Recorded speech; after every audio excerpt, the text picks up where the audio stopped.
Dia mentah sengi ngiyok benda shong ke parti hawai dia bat ke CEC Central Executive Committee hadian kini ke Assembly election landep di layawan ki nongelam ki district bopir ki MLA ki MDC ki candidates ki dongi ila yo banya keren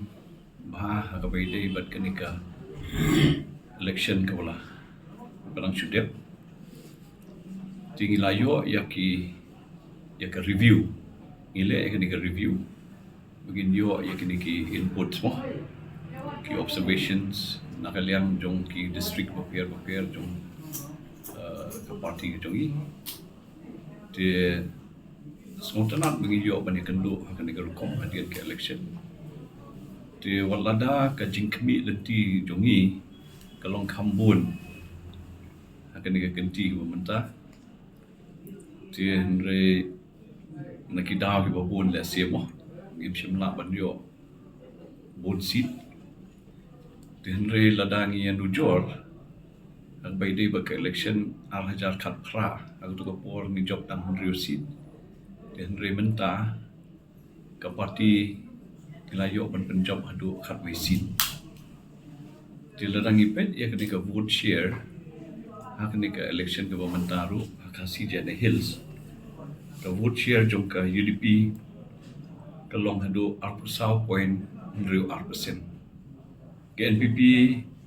ka vote share jong ka tanga akasi jane hills kalong 40.0% dilarangi yakran hakabete but ka performance jong ka party jong i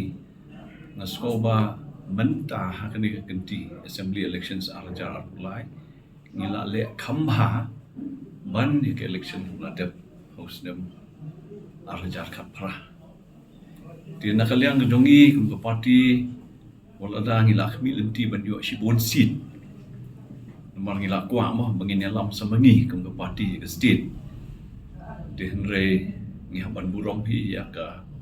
rai nakaliang jong padba ya ka mandit nakaliang jong padba tinggi haban pediang hun ya kene ka ba ngiyo mo wala da kade hak we sidru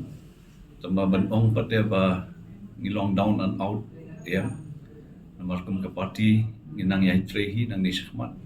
nginang yai penklan hi ke parti nang ni syahmat